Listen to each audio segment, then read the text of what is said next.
The latest figures come as welcome proof that police can turn the rising tide of crime. Overall, there were almost 31,000 fewer crimes in the capital last year than in 1986. That's a 4% drop against a national increase of 3%. The number of reported rapes was down by 10%.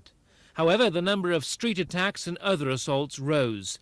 Today, the Metropolitan Police launched a month-long amnesty for knife carriers.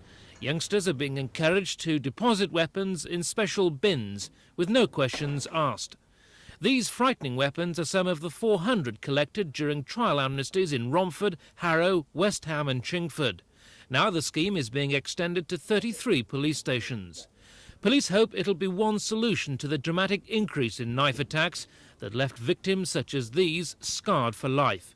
Police accept that hardened criminals won't be easily persuaded to give up their weapons, but others might be.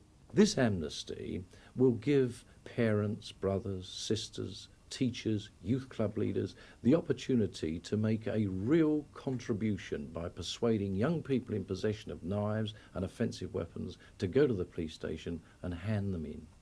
Joining the campaign launch was Bill Dennison, who set up his own anti-knife drive called Why, for Why Harm Youngsters, after his 17-year-old son John was stabbed to death. Since then, he's been handed more than 100 weapons. Today, he delivered them to an amnesty bin in Stepney. He says the campaign helps him believe John's death wasn't in vain. That's the only reason, Ken, that I keep going. He didn't die for nothing, yeah?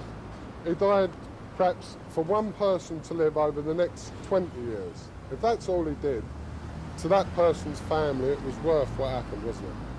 I can see some sense in it, but just to accept that my son was murdered and carry on as though nothing had happened, I couldn't do that, and I don't think any other family could. If the campaign is successful, it'll be extended. Police and Bill Dennison agree that avoiding even just one knife attack will be a success. Ken Andrew, Thames News.